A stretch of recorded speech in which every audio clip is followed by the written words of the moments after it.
Olá, irmãos! Sejam bem-vindos a mais um episódio do Glorious Father. Eu estou aqui com o missionário Vinícius. Vinícius, é uma honra para a gente estar recebendo você aqui, recebendo a sua história, a sua experiência, né, com Deus. E eu peço nesta hora que o Senhor possa visitar cada um de vocês nos seus lares, na sua casa, que essa palavra aqui de testemunho, né, que esse bate-papo possa vir curar você de alguma ferida, né, libertar de algum trauma, possa trazer alegria ao seu coração e que o Senhor possa falar profundamente aquilo que Ele deseja falar ao coração de cada um de vocês que está nos assistindo aqui. Vinícius, eu peço você que se apresente para o pessoal um pouco para eles te conhecer. Obrigado, Micaela, estar aqui, né, sentado aqui nessa tarde para a gente compartilhar um pouco da palavra de Deus, compartilhar um pouco, né, daquilo que Deus fez em nós e através de nós. Primeiramente, meu nome é Vinícius, eu sou casado com a Bárbara, tenho 2 filhas, Zoe e Zaya.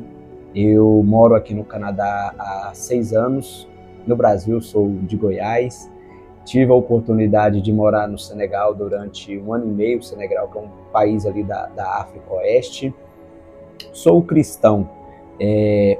O dia que eu disse sim para Jesus foi no dia 9 de fevereiro de 2013, que antes eu era um admirador, ia na igreja. A primeira vez, hoje eu estava pensando em casa lá, Micaela, quando eu estava me arrumando para vir, a primeira vez assim, a primeira semente que foi semeada no meu coração foi em 2007, quando eu fiz o... Nossa! 2007, eu sou formado no Brasil em técnico de enfermagem. Eu estudei numa escola que é uma escola que faz parte de uma igreja presbiteriana. Então, durante o curso 18 meses, a cada 6 meses tem um retiro. É um retiro para você brincar, divertir, mas também tem um momento ali de oração, sim, de louvor. E eu me lembro que a primeira semente que foi semeada foi ali naquele retiro. Eu tinha um momento ali de devocional, mas você não era obrigado a participar. E eu me lembro que eu falei, não vou participar não. Eu fiquei lá de fora, aí veio uma menina, eu lembro até hoje, o nome dela é Daiane, e falou assim, Deus tem um plano na sua vida muito grande, Deus tem um chamado na sua vida. Aí eu olhei pra ela e falei assim, eu não tô aqui por causa de louvor, eu nem gosto de crente, eu vim aqui só pra me divertir, pronto, mas aquela semente ficou guardada. Sério? O tanto que é importante, muitas vezes nós pensamos que quando a gente sai pra semear a palavra de Deus, a gente já quer colher logo, mas às vezes aquilo que você semear vai dar fruto daqui a alguns anos, né? Como a palavra de Deus mesmo diz, que ela não volta vazia. Então foi ali a primeira oportunidade, em 2007. E quando foi 2013, eu disse sim para Jesus ali no dia 9 de fevereiro, quando eu confessei, quando eu entendi que eu precisava de Cristo, porque eu cresci, né, num lar católico. Sim, sim. Num lar católico, fui batizado, fiz catequese, fiz crisma, né, tudo ali que a Igreja Católica pede, mas eu não tinha aquele entendimento, né, do que eu era pecador, que eu precisava de Cristo. A partir de 2010 eu comecei a frequentar a igreja evangélica. Mas não era, ia no culto, eu achava legal, mas saía do culto ali, não mudava nada, continuava com as minhas atitudes do mesmo jeito. Mas no dia 9 de fevereiro de 2013 foi quando eu disse sim para Jesus. Me batizei no dia 28 de abril de 2013. Tudo no mesmo ano. Tudo no mesmo ano. Então ali quando eu comecei a ter esse entendimento do que é nascer de novo, né? Uma das coisas mais difíceis que eu tinha de me relacionar com Deus, porque eu cresci sem pai, e eu tinha muita dificuldade de acreditar que Deus era pai. Tanto que quando eu me converti, no ano que eu me converti, foi a primeira vez que eu tive um almoço de Dia dos Pais, depois de 28 anos, que eu sentei com meu pai para a gente ter um almoço ali no ano de 2013, que a gente foi almoçar junto, no primeiro Dia dos Pais que eu passei com ele. Mas eu tinha essa dificuldade de compreender que Deus é pai, de que Deus é bom, de que Deus é maravilhoso. Porque você não teve a figura paterna, sim, então como se diz, é comum esse sentimento. A moça que você citou, que semeou a semente ali, que você não quis ouvir muito ela sabe que você se converteu? Não, nunca mais eu tive contato. Sério? Eu conversei com ela uma vez, em 2007, tinha MSN. E eu me lembro que ela fazia o curso de enfermagem também, mas ela era de outra turma. E ali eu me lembro que eu conversei com ela uns 2 anos depois, quando eu comecei a ir na igreja. Eu não tinha ainda tomado minha decisão. Sim. Aí eu conversei com ela pelo MSN, né, pelo Orkut, mas nunca mais eu perdi o contato. Nossa, que legal. Mas a semente que ela lançou frutificou. Tanto que é interessante, porque hoje nós vivemos uma geração que infelizmente eles querem semear e querem colher. ter like, para ter essa, né, para ter esse engajamento, para saber que. Mas quando você semeia, por isso que quando você, eu gosto muito daquela parábola do semeador que diz que o semeador ele saiu para semear e não fala que ele saiu para colher. Sim, para semear. Então ele saiu para semear. Então quando nós saímos para semear. E a palavra de Deus vai dizer que Paulo pregou, Apolo regou, mas é Deus que dá o crescimento. Então, às vezes você vai semear na vida de alguém, outro vai passar e vai semear. E essa escola, durante o meu curso de enfermagem, durante 1 ano e meio, toda semana tinha devocional, mas não era obrigatório você participar. E hoje eu tenho na lembrança, né, há quase 20 anos, assim, várias palavras que foram ministradas ali, que às vezes eu chegava ali na escola, querendo parar o curso e tudo, e palavras ali que na época eu não entendia, mas hoje eu entendo, que era Deus ali usando pessoas para me encorajar, o tanto que é importante. Hoje pessoas que já não faz parte do meu dia a dia, mas que foram importantes em um determinado momento da minha vida. Eu acho muito interessante, porque eu conheço você lá da igreja e tudo mais, e eu acho interessante a parte que você fala assim, eu não gostava de crente, e hoje eu vejo ali você com tanto conhecimento, com tanta fé, eu não consigo acreditar que você não gostava. Sim, é porque quando a gente olha, né, a Bíblia, ela é cheia de histórias, por isso que hoje, quando nós às vezes olhamos alguém na rua, Micael, senão, às vezes nesse momento aqui, você passa ali e vê uma pessoa prostituindo, ou uma pessoa nas drogas, Deus ele vê o nosso passado, o nosso presente, o nosso futuro.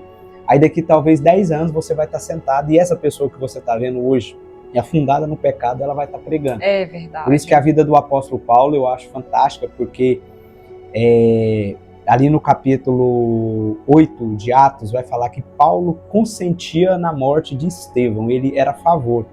Aí imagina, aqueles cristãos que viram Paulo perseguindo ali, depois de 10 anos, vê ele pregando e falando sobre o amor. O capítulo mais lindo na Bíblia que vai falar sobre o amor, que é 1 Coríntios 13, que vai falar, ainda que eu falasse a língua dos homens, tudo, um homem que matou pessoas, que perseguiu, escrevendo sobre o amor. É verdade. Por isso que o Evangelho, a Bíblia vai nos ensinar que ele é transformação. Ele é transformação mesmo. Você vai ver pessoas... Eu não gostava, na época que eu estudava na escola, eu lembro que tinha umas meninas que sentavam assim na frente, e elas eram tudo crente, né? Na época chamava de crente. Aí nós chamava elas de virgem, ó, as virgens ali na frente ali, e tudo. Então eu não gostava, né? Não gostava. Então, assim, por isso que o Evangelho, só o Espírito Santo pode fazer. É um novo nascimento mesmo, Micael. Eu não gostava. De gente, aquela coisa toda de igreja e tudo. Eu achava assim, nossa, esse povo é muito chato, esse povo é muito retrógrado e tudo. Mas assim, conversável, mas assim, nunca passou pela minha cabeça. Por isso que, quando a gente entende isso, por isso que a gente não pode desistir de ninguém. Mas é o Espírito Santo que vai produzir. Não adianta a gente tentar forçar, não adianta a gente tentar... E hoje, eu tenho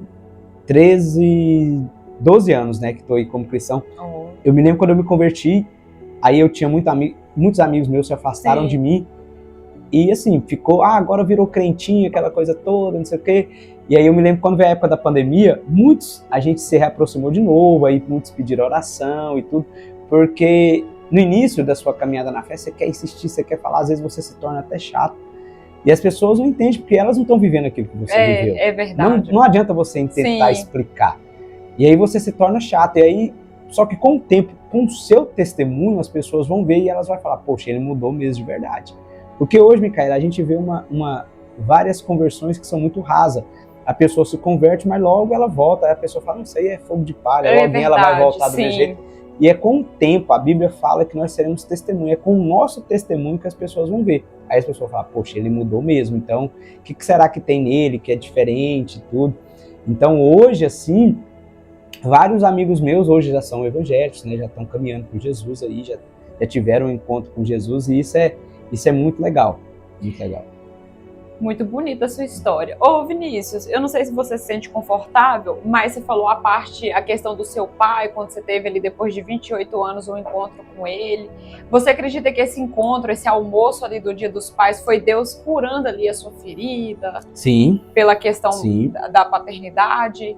O que você sentiu no momento, assim? O que Deus trouxe ao seu coração hoje?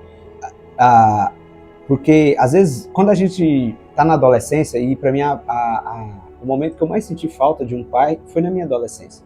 Porque depois eu estudei, por mais que eu estudei muito, já li muito livro sobre paternidade, né, sobre o tanto que um pai é importante na vida de um filho, Porque o pai, Micael, na vida de um ser humano, ele dá 3 coisas. Ele dá proteção, ele dá provisão e ele estabelece limite.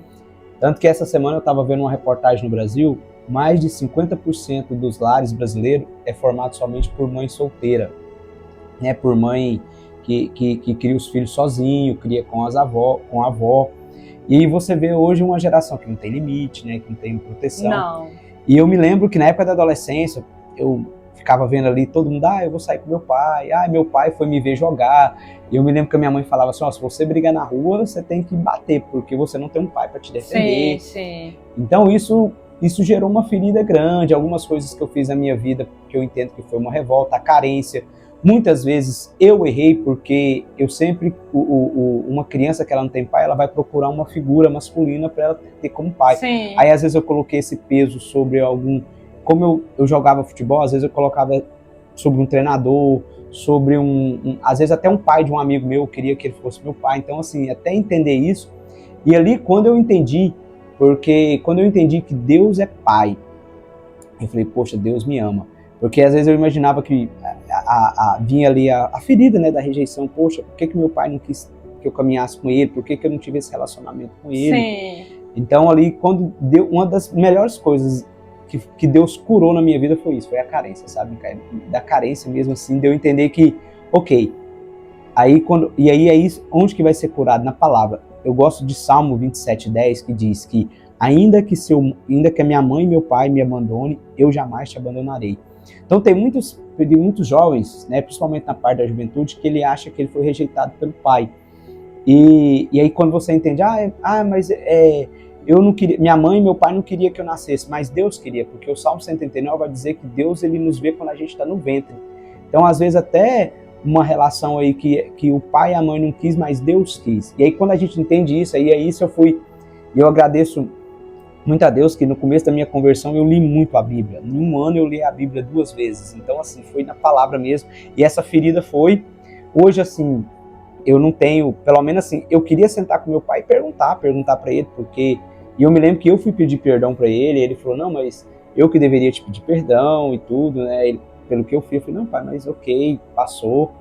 E eu acredito que hoje tem muitos jovens hoje que estão presos, que cometeram crimes por causa dessa ausência paterna. Sim. Porque um pai na vida porque eu fico pensando, se o próprio Jesus, que mesmo sendo Deus encarnado aqui, quando ele viveu aqui na Terra, Deus fez questão que ele tivesse um pai, que foi José. Sim. Então imagina nós, o tanto que é importante na vida de um pai, na vida de uma criança, um pai. E não um pai que somente se preocupa em dar provisão, mas se preocupa em estar presente, porque ele vai olhar e falar, poxa, meu pai está aqui, então eu tô que se tranquilo. Preocupa com os sentimentos, né, da criança. Com a proteção, sim. Falar, não, meu pai está aqui, então se eu cair, ele vai fazer alguma coisa, né? Então, e quando a gente entende isso, a paternidade de Deus, a gente vê um mundo, né, muitas vezes, por isso que eu acho lindo na vida de Jesus, ele chamar Deus de Pai. Para mim é o maior exemplo, né, a Abba, quando ele, várias orações, fala assim, Pai, eu estou aqui, Pai, tudo. Você vai ver esse relacionamento de Jesus como homem se relacionando com Deus Pai, eu acho muito bonito, e a oração mais linda que tem no mundo é Pai Nosso, ela inicia com Pai Nosso. É bem bonita mesmo. Nossa, Vinícius, que história bonita, inspiradora, né? Uma história assim que traz mesmo ali um aconchego ao nosso coração e nos mostra, né, o amor paterno de Deus por nós, né? Porque geralmente, não vou dizer assim que 80% dos cristãos, mas geralmente uns 80% ali dos cristãos teve problema com essa questão da Sim. paternidade, né, da maternidade, e a gente vê muito Deus curando, né, os corações, Sim. as feridas em relação a isso. E que bom, né, que Deus trabalhou isso dentro de você Sim. e que hoje você pode testemunhar para as pessoas, né? Sim, hoje, e é aquilo na área que você é mais ferido, né, a área que Deus vai te usar. Hoje, quando um jovem vem e fala assim, Vinícius, eu tenho raiva do meu pai, muita gente vai julgar, não, é porque ele é mau. Não, eu entendo, porque eu também sentia ódio. Eu cheguei em um momento que eu queria tirar o nome do meu pai. Eu chamo Vinícius Pereira Xavier, eu queria tirar o nome do meu pai. Eu me lembro que eu procurei um advogado na época, eu falei, eu vou tirar o nome desse cara. E aí, o advogado falou pra mim, falou assim, não, mas se você for mexer nisso, você vai ter que mexer em histórico escolar, vai dar muito trabalho. Porque eu falei, não quero ter o nome dele. Então, assim, e aí não adianta, porque, igual no meu caso, aí às vezes a gente quer tirar isso tá dentro do coração, e Sim. até fisicamente Fisicamente eu pareço muito mais com meu pai do que com a minha mãe. Então, às vezes a gente vê isso, essa revolta que muitos jovens têm. Então hoje eu entendo quando um jovem fala para mim, eu odeio meu pai. Eu falo, eu também passei por isso. Eu entendo você, não vou te julgar, porque, poxa, se você... E aí eu me lembro que uma vez eu até fui conversar com um psicólogo, eu falei, porque uma vez chegou uma notícia para mim falando que meu pai tinha morrido. E aí? E aí eu não senti nada. E eu falei, cara, eu sou muito ruim. Eu sou muito ruim, eu sou muito mal. E eu fui conversar com o psicólogo. Ele falou, não, isso é normal. Você vai amar com quem você convive. Você não tem relacionamento com seu pai, porque a pessoa me ligou e falou, Vinícius, eu acho que tem uma pessoa caída aqui e ela tá morta, eu acho que é seu pai. Eu falei, ok, beleza, chama o bombeiro. E fui dormir. E eu falei, poxa, eu sou muito mal. Aí eu fui perguntar, eu falei, não, eu sou muito mal, eu sou muito seco. Aí eu fui perguntar pro psicólogo, ele falou, não, isso é normal, porque você não tem relacionamento. Você vai amar com quem você convive todo dia, é natural. Eu falei, então não se culpa por causa disso, porque eu me senti muito mal por causa disso. Eu falei, poxa, eu não senti nada, né, nada. Ele falou, não, ele nunca alimentou isso, eu nunca ouvi eu te amo do meu pai, nunca ouvi. Eu me lembro quando eu era adolescente, eu ia jogar futebol, meu sonho era ver ele chegando ali num campo para me ver jogar e nunca aconteceu. Aí eu falei, poxa, então... Não tinha aquele relacionamento, não, né? Aquele amor. Então hoje eu entendo, hoje quando uma pessoa vem falar comigo, fala, cara, eu odeio meu pai, eu entendo, eu não julgo, eu falo, eu entendo porque eu também já tive esse sentimento. É, muito forte, viu? A sua história, eu não vou citar aqui, mas ela me lembra uma história de alguém que eu conheço. Então, enquanto você tá falando dessa história, eu tô literalmente pensando nessa pessoa e eu tô, nossa, é exatamente o mesmo sentimento, a mesma história. Ô Vinícius, agora vamos falar aí de uma questão, a parte das missões, né? O Vinícius é missionário, né, gente? Como eu já disse aqui para vocês. E quando você se converteu, com quanto tempo, assim, depois você descobriu o seu propósito ali na caminhada com Deus? Porque você nem acreditava, você nem gostava de crente, então como que foi tudo isso para você? Quando eu me converti ali em 2013, a igreja que eu fazia parte era uma igreja que ela já era muito envolvida com missões. Então todo ano ali tinha, né, uma conferência missionária e tudo. Porque eu acredito, Micael, que a primeira coisa quando nós temos um encontro com Jesus, primeiro Deus ele quer trabalhar em nós, trabalhar na nossa vida, trabalhar em nós para depois trabalhar através de nós. Se a gente for olhar na palavra de Deus, todos os homens que Deus usou e as mulheres que Deus usou, foram isso. Primeiro Deus trabalhou neles, depois para trabalhar através deles. Então eu sempre estava envolvido ali com missões e eu falei, poxa, agora... Mas antes de eu me tornar cristão, eu sempre tive na minha cabeça assim, eu quero fazer alguma coisa na vida que faça a minha vida valer a pena.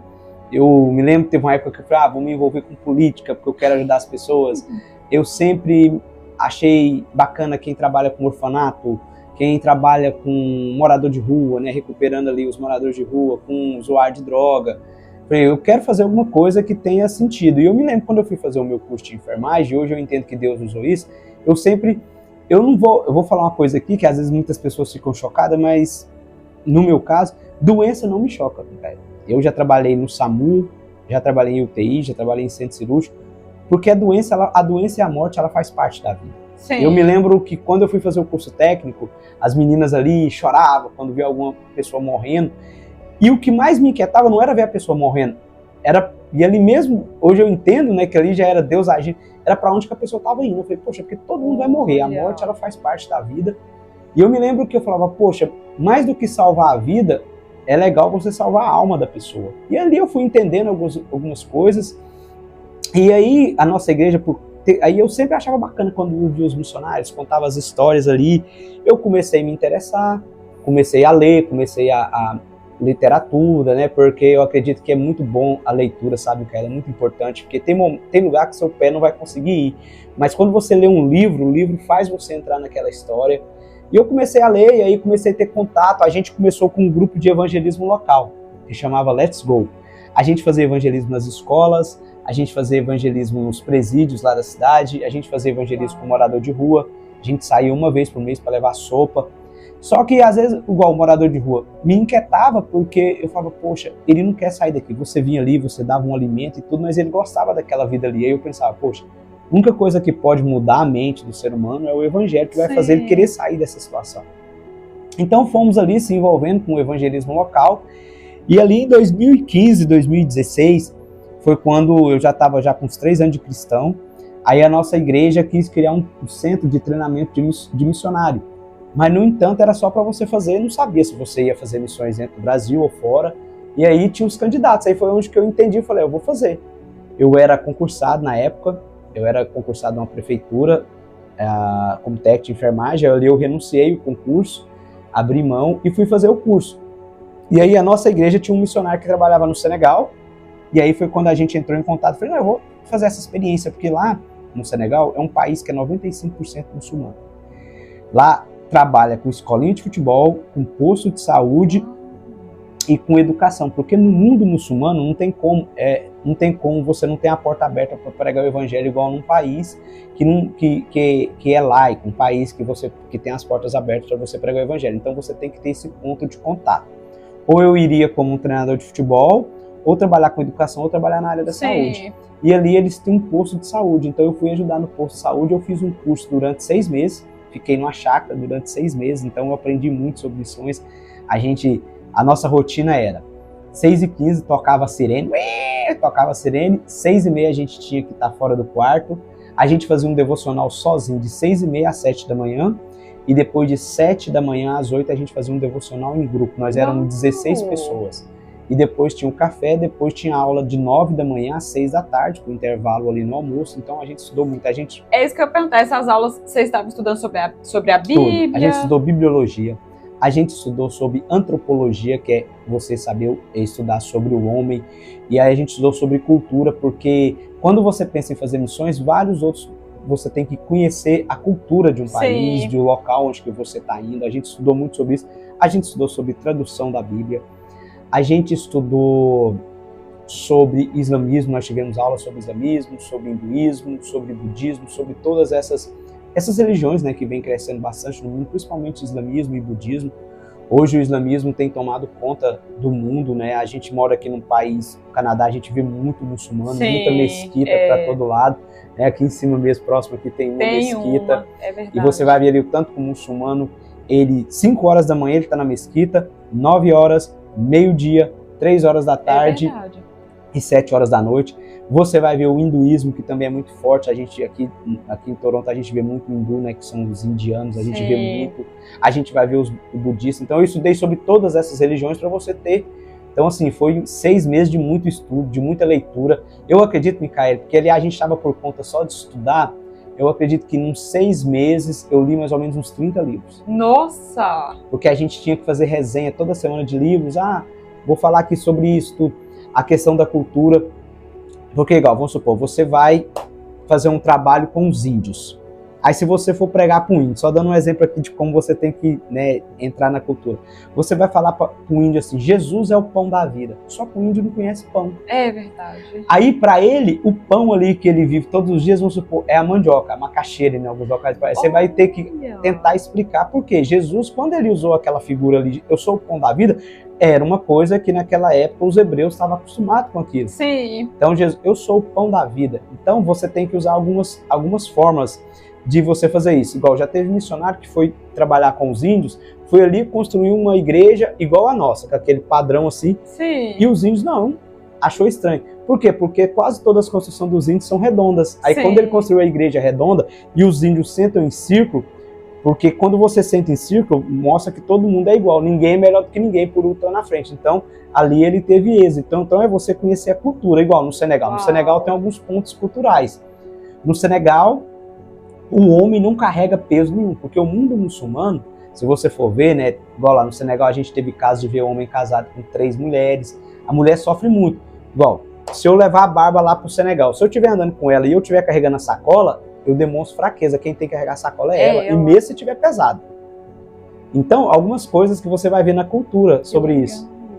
Então, então a gente estudou muito isso sobre cultura. A gente vai ver no Brasil, nosso próprio Brasil, eu estudei muito sobre isso, o Brasil. Por que a gente vê muito nas nossas igrejas, principalmente na região norte, que ali chegaram os missionários Daniel Berg e Gunavino, que foram os fundadores da Assembleia de Deus no Brasil. A gente vai ver muita gente usando terno e gravata, porque eles eram suecos e eles usavam terno e gravata. E o pessoal que ia se convertendo achava que o padrão de vestir era aquele terno e gravata. Gente. E as esposas deles usavam os vestidão longo. E até por hoje causa é disso. assim. É a questão da cultura. Tanto que isso é uma coisa forte. Então você vai ver isso. Então por isso que a gente tem que estudar. Quando a gente olha para Paulo, vários momentos que Paulo, que foi o primeiro missionário ali no capítulo 3 de Atos, que diz assim: pareceu-me bem ao Espírito Santo separar para mim Paulo e Barnabé. Quando eles foram pregar o evangelho, você vai ver vários locais que Paulo fazia. Ele chegava no primeiro local, ele já ia direto nas sinagogas, pregar para os judeus e depois ele pregava para todo mundo, porque Paulo ele conhecia a cultura da época. Então a gente tem que conhecer a cultura. Nossa. Igual aqui, no nosso país, aqui no Canadá. País. O nosso país aqui que nós estamos. A gente sabe que aqui, uma das coisas que é forte aqui é você fazer os cultos nos lares. Porque todo mundo aqui é ocupado. É verdade. Aqui é o culto no lar. Às vezes a pessoa, eu não posso não, mas eu vou até você. Aqui os cultos nos lares são o que mais funciona. No inverno a menos 20, as pessoas não querem sair de casa. É verdade. Aí você tem que fazer o quê? Investir no culto no lar. Porque aqui as pessoas primeiro estão longe de casa, estão longe da família, a igreja se torna família. Vai fazer um aniversário, quem que você convida?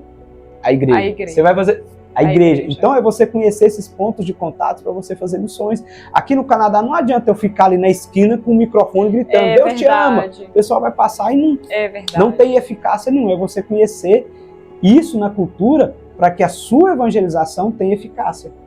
Então ali, né, voltando ao assunto, então eu me preparei, fiz esse curso que foi muito bom, eu fui para o Senegal e fiquei ali durante 1 ano e 3 meses, que para mim foi um aprendizado muito grande, na época eu era solteiro ainda. Eu fui para o Senegal, fiquei ali durante 1 ano e 3 meses, aí eu ajudei na escolinha de futebol, ajudei no posto de saúde lá, gente, o que nós fazíamos lá para ter o ponto de contato, para pregar o evangelho?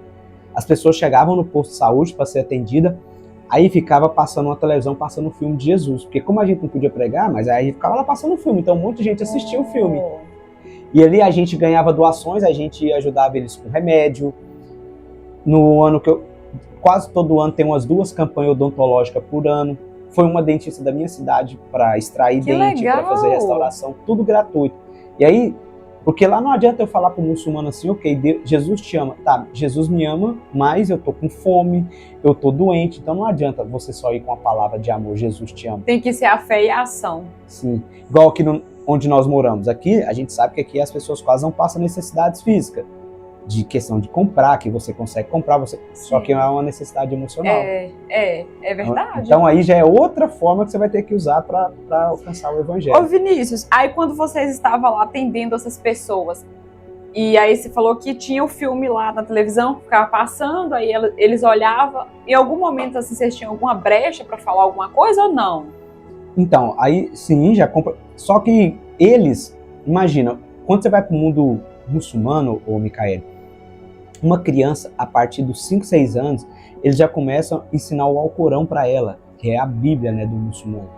Então imagina, você pegar um jovem com 20 anos, que desde 5 anos ele está escutando ali que Alá é o Todo-Poderoso, que Maomé é o profeta. Não é de uma hora para outra que você vai conseguir, você tem que ter tempo. Imagina, quando eles fazem o Ramadã, que é um jejum deles, né, que é o mês de jejum deles, é uma coisa muito enraizado, então é uma coisa com tempo. Não adianta, igual falando ali, você falar, Jesus te ama, ele vai olhar para você, ok, Jesus me ama, ok. Então é bem mais profundo. Não é igual no Brasil, que infelizmente a gente hoje vive, no Brasil tem um católico praticante, um católico não praticante.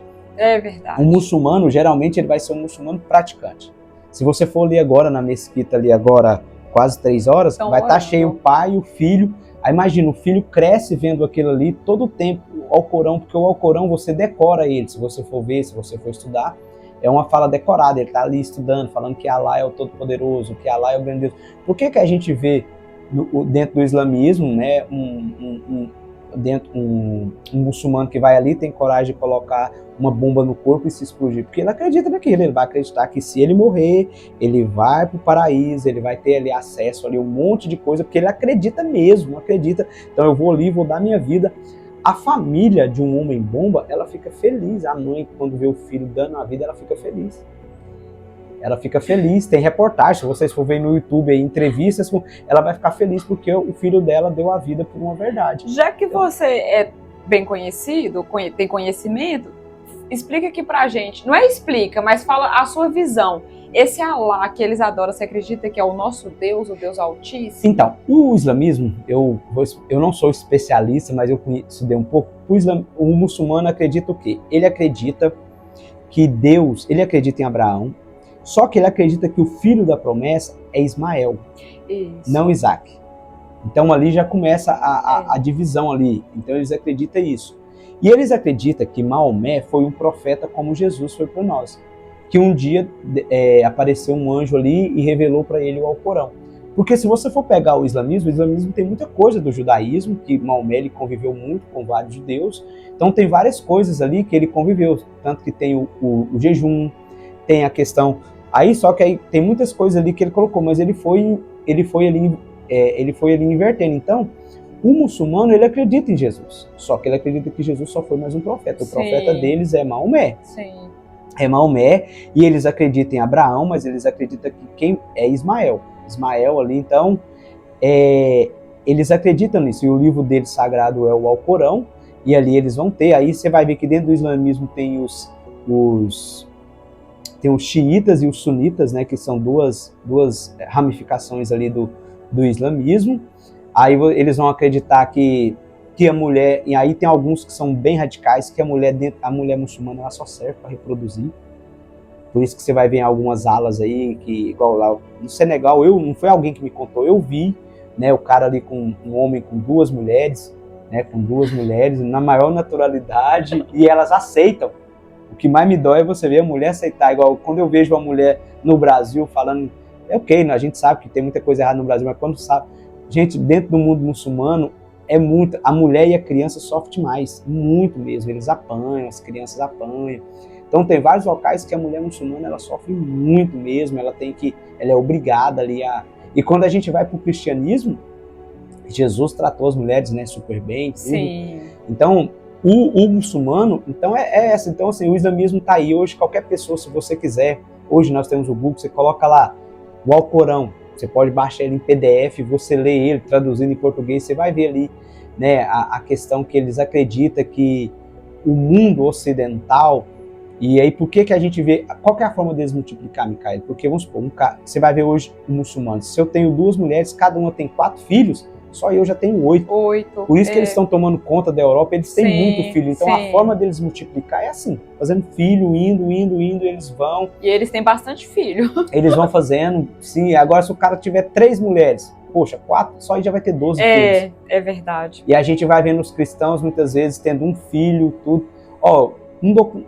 Se você quiser assistir para você entender sobre o islamismo, tem um documentário da Brasil Paralelo no YouTube gratuito que chama From the River, Para Além do Rio, que foi um documentário que eles fizeram depois que teve aquele atentado ali em 7 de outubro, ali em Israel, do Hamas. É muito interessante, ele mostra como o islamismo tem crescido no mundo, que eles chegam num local com 3, 4... A gente vê aqui no Canadá, as mulheres com 4, 5 filhos. Sim. Então eles têm muito filho, então é a forma deles crescerem, é isso. E nesse documentário tem até uma entrevista com um muçulmano aqui no centro de Toronto que ele fala, nós temos uma arma muito grande, nossas mulheres têm útero. Aí ele fala que até 2050 o Canadá vai se tornar muçulmano. Daqui 25 anos. E a gente pensa que não, mas se o Brasil... Vamos olhar o nosso Brasil há 50, 60 anos atrás, tinha 5% de evangélicos só. Hoje tem quase 50%, cresceu bastante. Então, e o islamista está crescendo de uma forma então o Canadá tem uma grande chance mesmo de virar um país islâmico, porque tem muitos deles. Sim, aqui. E aí, hoje, infelizmente, o que nós vemos no nosso meio cristão, a mulher ela somente quer ter um filho, ou muitas não querem ter nenhum. Então, não quer se posicionar, se reproduzir. Então, o islamismo, Micael, eu costumo dizer que eles vivem uma mentira como se fosse uma verdade muito grande ali. E aí a gente vê, quando eu falo para você, muitos cristãos que estão na igreja há 10, 15 anos nunca leram a Bíblia uma vez. Eu não estou falando nem ler ela uma vez só. E aí você pega um muçulmano, qualquer muçulmano aí, uma criança, vou colocar a criança de 10, 11 anos, ele já deve ter lido o Alcorão 2, 3 vezes. É verdade, sabe de cor. Sabe de cor, o Alcorão decora. E aí eu me lembro quando eu me converti, igual voltando lá, meu pastor ele me ensinou assim, Vinícius, você lê 3 capítulos da Bíblia por dia, você vai gastar no máximo 20 minutos. E se você ler 5 no sábado e no domingo, meia hora, você lê a Bíblia toda em um ano. Aí eu lembro de eu fazer esse cálculo. Aí eu falava, poxa, se eu ler 3, então se eu ler 6, eu vou ler a Bíblia 2 vezes por ano. Então, no início da minha fé, eu fazia isso. Eu lia 6, 7 capítulos por dia. 30 minutinhos ali de leitura. Que aí foi onde você conseguiu ler a Bíblia 2 vezes. 2 vezes. Aí, final de semana, eu tava mais tranquilo. Né? Tava solteiro, não tinha filho. Tem isso também. Tem essa questão. Porque com filho as coisas dão uma mudadinha. Hoje eu costumo falar para as pessoas que antes... Hoje eu não tenho, né? Tenho uma filha, uma bebê de 3 meses. Com a correria, tudo, você não consegue. Mas hoje... eu me lembro do meu pastor também me ensinar, ele falava, Vinícius, tem 2 formas de você ler a Bíblia.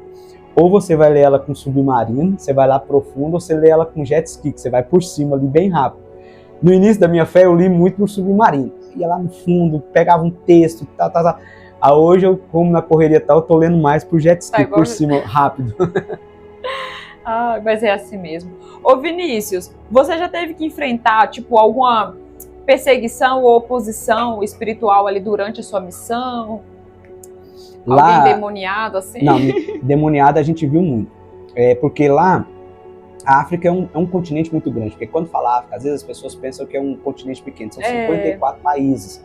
Tem a África branca, tem a África negra, tem a África que acredita muito na questão da feitiçaria, que é onde eu estava ali, no Senegal. Então eu vi muita feitiçaria ali. Às vezes você via crianças que ficavam presas com uns negócios de feitiçaria que chama com gri-gri, que era coisas ali de feiticeiro.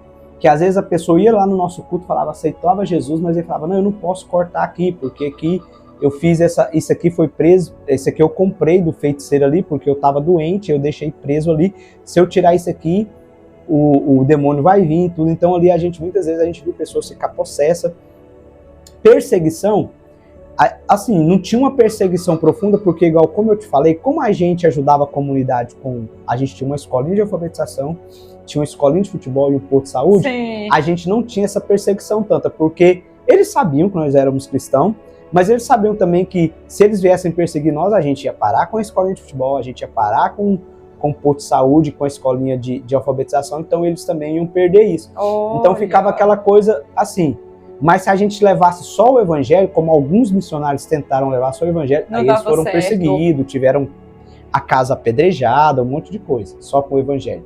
Até hoje, ontem mesmo eu estava vendo uma reportagem que vários cristãos foram decapitados, não estou lembrando qual lugar. Se você, quem quiser pesquisar também, é só você colocar no Google Igreja Perseguida, Missões Portas Abertas, que trabalha com a igreja perseguida. Aí você vai ver alguns países, Micael, que você não consegue pregar o evangelho. Tem a lista lá dos países perseguidos. Coreia do Norte, Nigéria é muito perseguido. Todos aqueles ali, Afeganistão, Paquistão, todos aqueles países ali são muito perseguidos, que ali é onde que é muito firme. Na China, a China é muito fechada para o evangelho, né? Tanto que você vai ver, tem missionários que são muito corajosos, tem missionários que faz contrabando de Bíblia, né? Que coloca a Bíblia ali para levar. Arábia Saudita você não consegue entrar. Na Arábia Saudita, se eles tiverem somente com um colarzinho, com uma cruz assim, você pode ser penalizado a ter não sei quantas chibatadas lá. Então assim, tem países que são rigorosos. E aí onde que a gente, né, quando a gente volta para nossa realidade, graças a Deus nós moramos num país no Brasil que você pode andar com a Bíblia na cabeça, você pode andar com ela debaixo do braço, você pode, né, você pode ir para missa, você pode ir para o culto, você pode exercer sua fé tranquilamente. Verdade. Agora, nesses países, tem vários relatos, se você colocar no YouTube testemunho de pessoas da igreja de país perseguido, você vai ver testemunho de mulher que se converteu, que ela teve que fugir, deixar a família porque ela foi deserdada. O marido falou que ia matar ela se ela não negasse Jesus. Então, assim, tem vários testemunhos sobre isso ainda. Porque o erro de muito cristão é ele viver, Micael, às vezes numa bolha. O cristianismo, nós somos quase 8 bilhões de habitantes. O cristianismo só é 2 bilhões. O mundo é muito grande. Quando você bota a cabeça assim de fora da janela, você vê que não é somente a sua bolha. Mas a gente só consegue ver isso, Vinícius, quando a gente sai do nosso país, Sim. Quando a gente sai do Brasil. Porque igual você falou, o Brasil é um país cristão. O Brasil, você pode ir na cidade ali que tem 2 mil habitantes. Ela vai ter uma pracinha e uma igreja no meio. Exatamente. Aí tem a igreja. E lá no Senegal eu vivia isso. Eu morava em volta de 5 mesquitas. 5 horas da manhã começava. Alá! Tudo diferente do que você acredita. Aí, da igual sua eu falei pra fé. você, é uma opressão muito grande. Alá!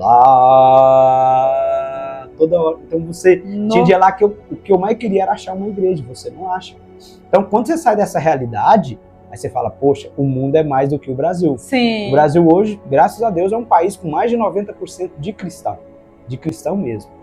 Ô Vinícius, você falou comigo que via as pessoas possessas lá, né? Aceitava Jesus, muitas ficavam possessas.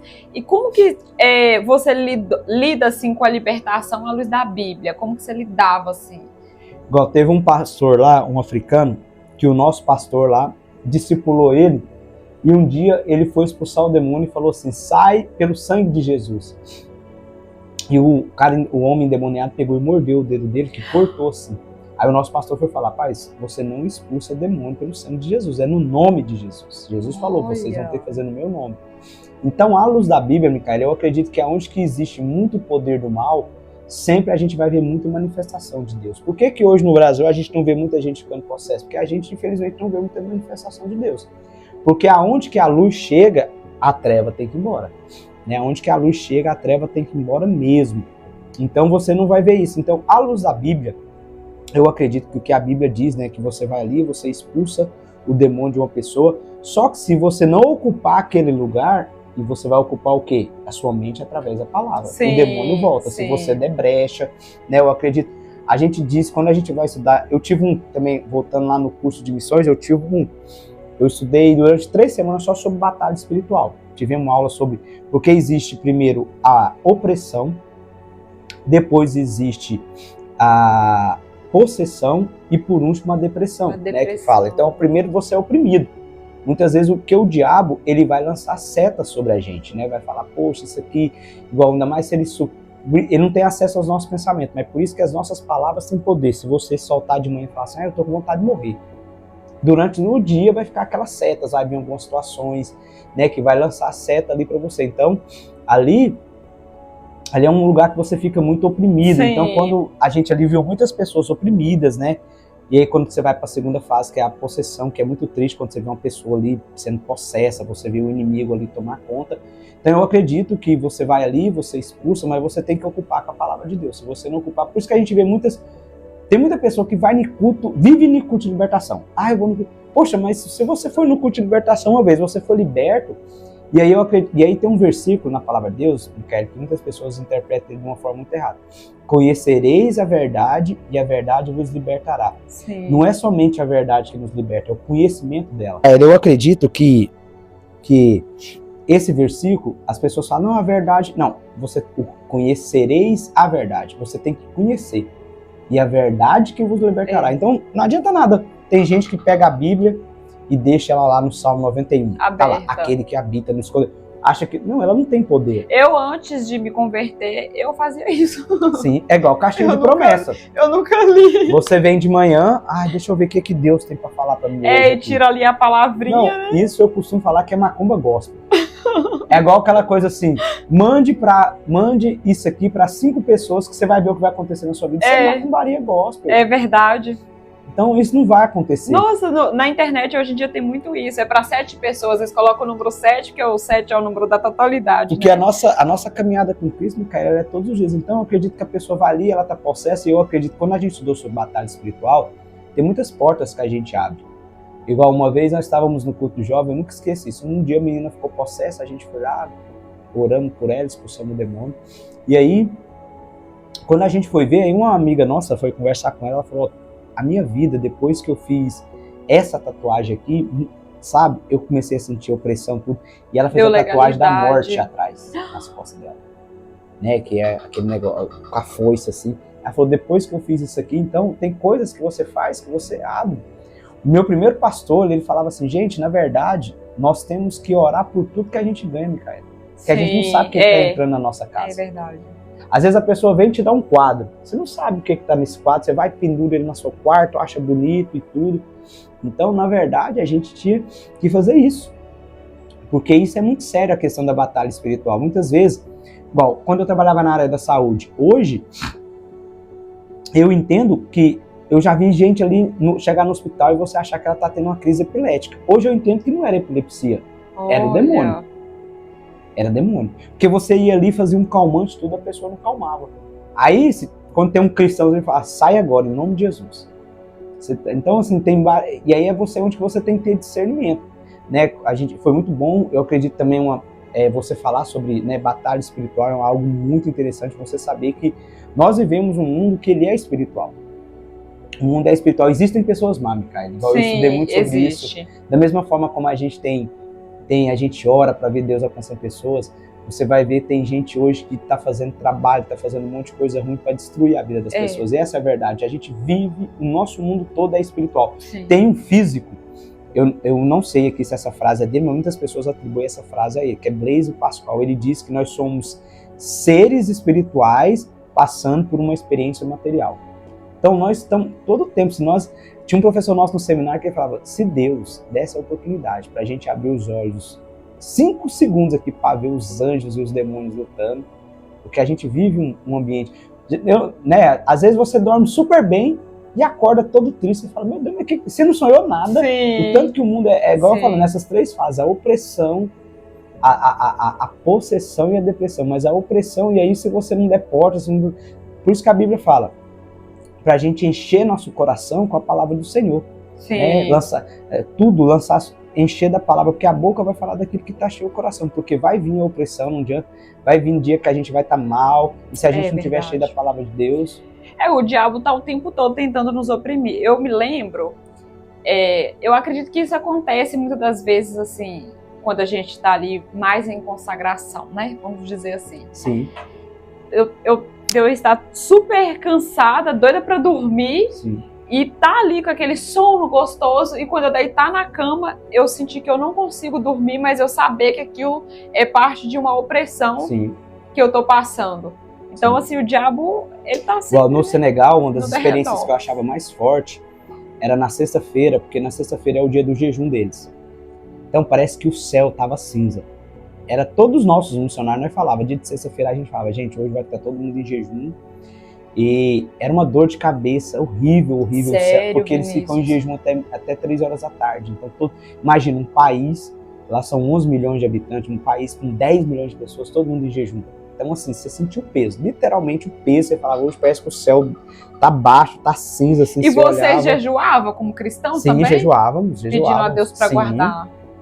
Mas era uma opressão muito grande. Parece que, hoje aqui no Canadá, eu tô trabalhando na construção.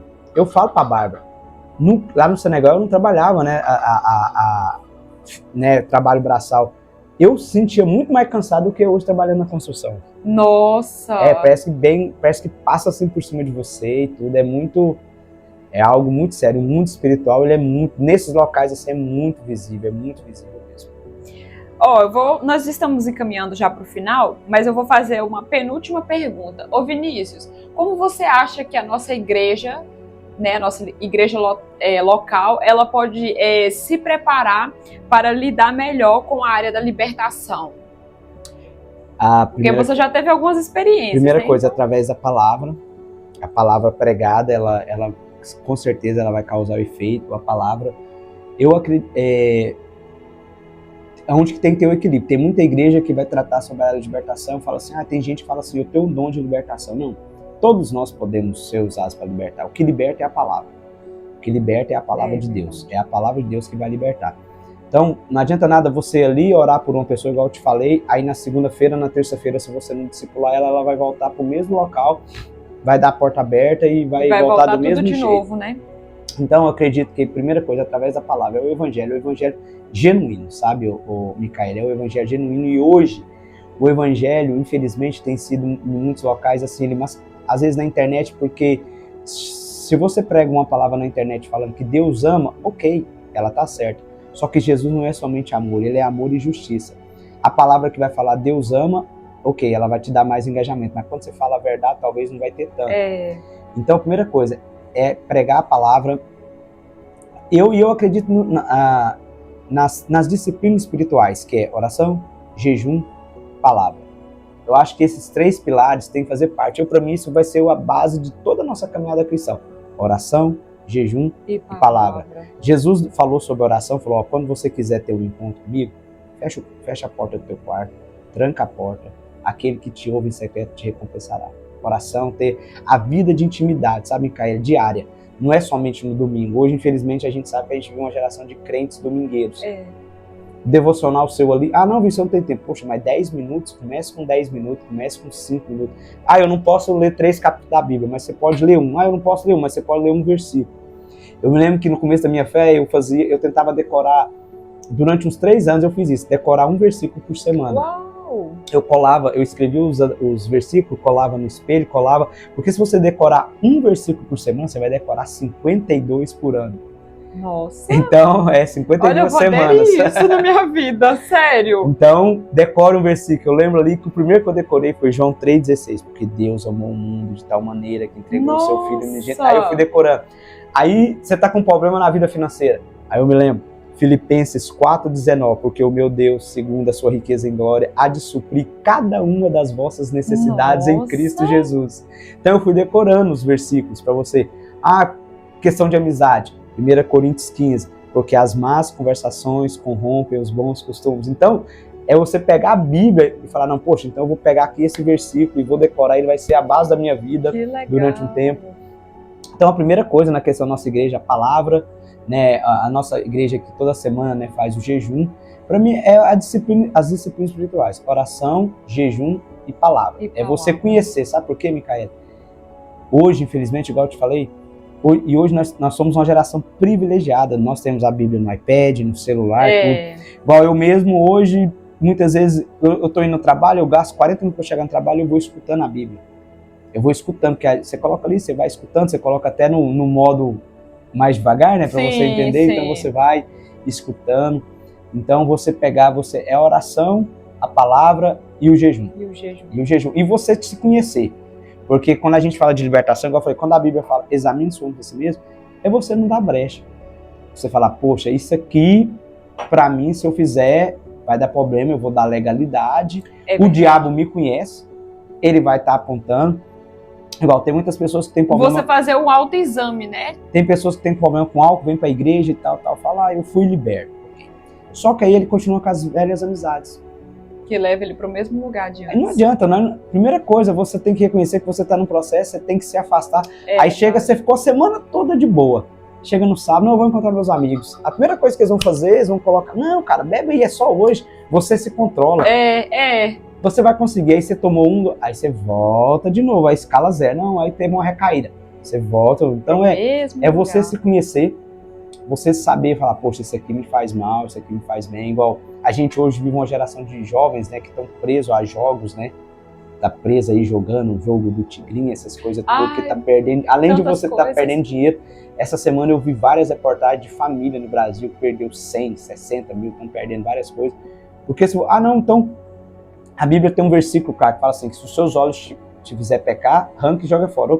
Ali é literal. Aí se o seu celular te faz pecar, pega ele e joga fora.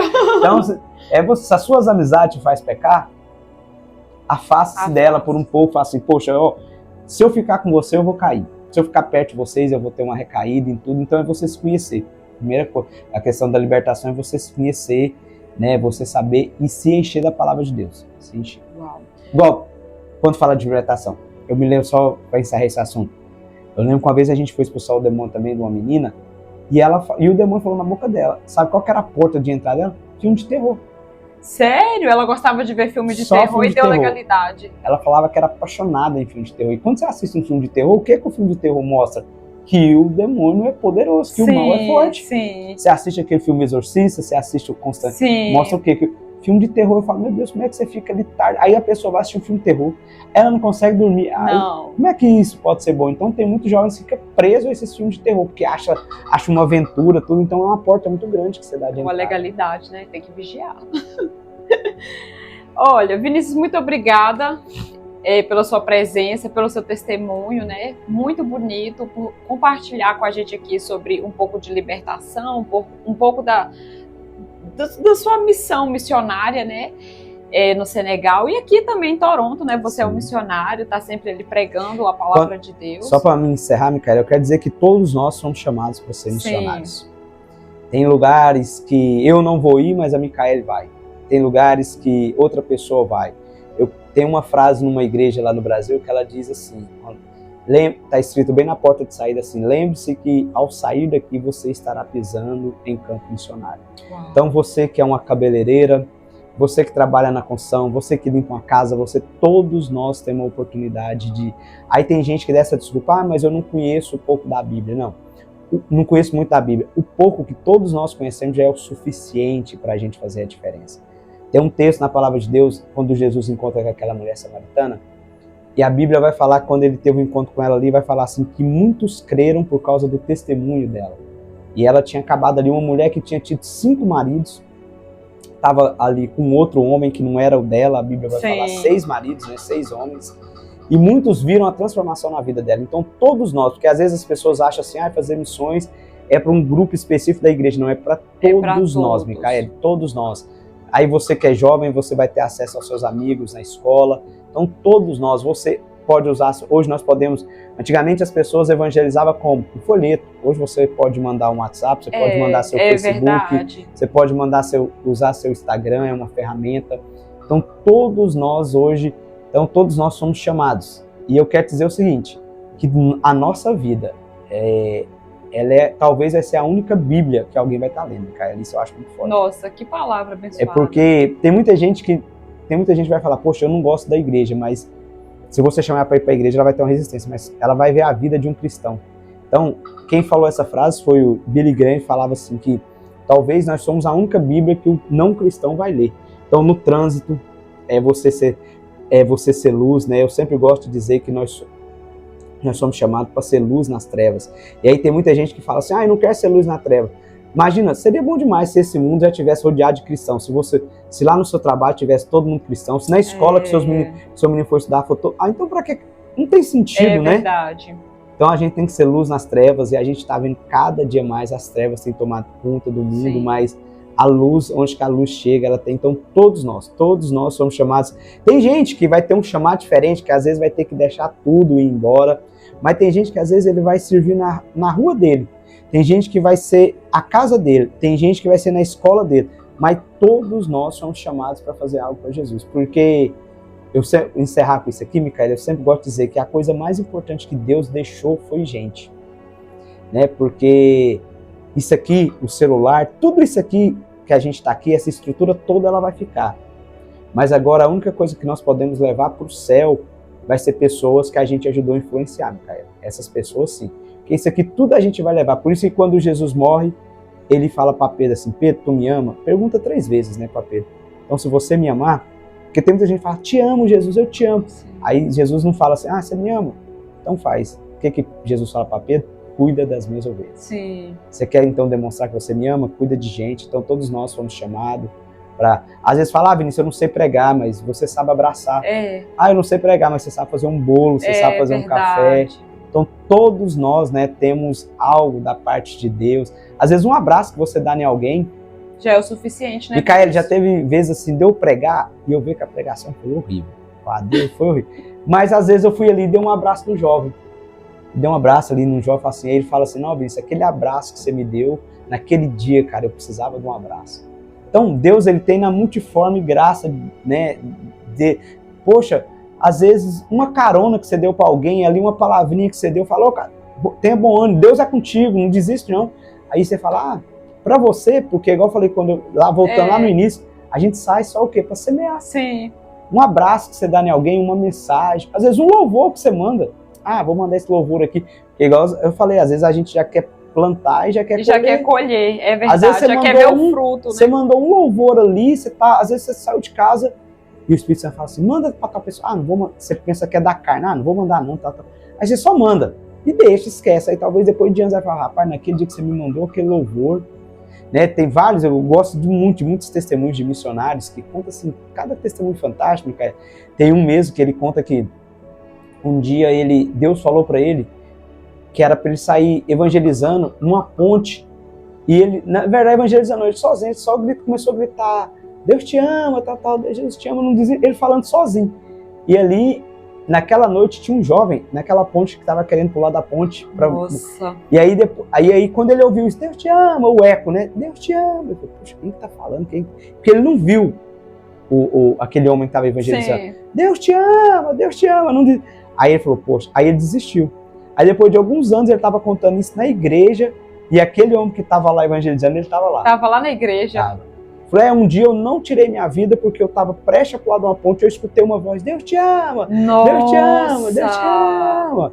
E ele não tirou, então que lindo, o evangelho, né? ele é poderoso. Então todos nós somos missionários em ação. Nossa. Tem muita coisa linda, né? Muita experiência linda para contar, assim, que Deus dá, né? Para todos nós que cremos, né, em Jesus. Vinícius, muito obrigada pela sua participação. Eu creio que esse vídeo, né, que esse bate-papo, ele vai chegar no coração de alguém que precisa, porque, na verdade, todos nós precisamos, né? Sim. Todos os dias nós estamos precisando, mas tenho certeza que Deus tem um propósito com esse bate-papo e que vai ser algo, assim, transformador na vida daquela pessoa que assistir. O Vinícius eu vou trazer ele mais vezes, porque é uma pessoa cheia de conhecimento, você tem que explorar o máximo que você puder, né? Sim. Então, Vinícius, as portas estão abertas Amém. Aqui para você, sempre que você quiser vir aqui, e eu também, né, vou te cutucar um pouco. Sim, eu costumo dizer que Deus, o maior sentido do Espírito Santo, a gente estava até essa semana estudando na igreja sobre o Espírito Santo encher alguém, Micael, tanto de conhecimento e dons, é para a gente ser usado. É a mesma coisa você pegar uma Ferrari, que é um carro maravilhoso, encher de gasolina e deixar ele parado na garagem.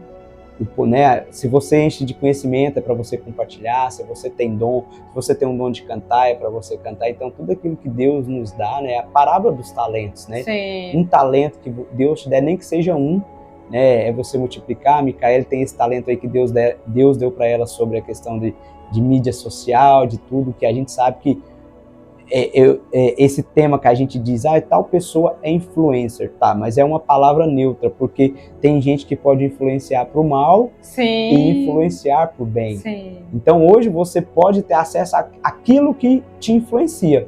E hoje, infelizmente, muitas pessoas têm sido influenciadas por coisas totalmente negativas, porque a internet ela é um campo que hoje é um campo missionário, porque você pode abrir ela e falar, poxa, eu quero aprender sobre cuidar de um filho, sobre finanças, mas você também pode pegar ela e fazer um monte de coisa ruim.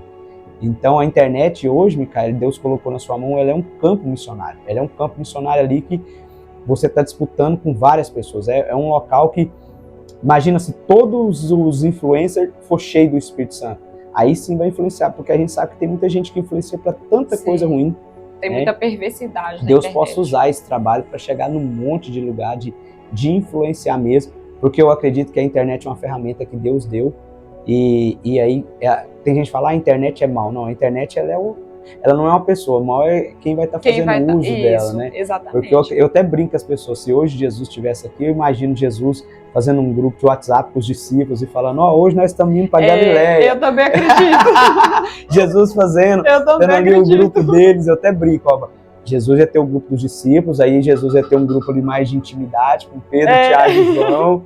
Imagina se hoje Jesus morrendo na cruz, a notícia ia se espalhar. É verdade. Então a internet ia usar isso. Então é uma ferramenta fantástica quando a gente sabe usar. É verdade. E é isso, gente. Não esquece de comentar, compartilhar, enviar para um amigo, para um familiar seus. Fiquem com Deus e até a próxima. Tchau. Amém. Valeu. Deus abençoe. Valeu, Vinícius.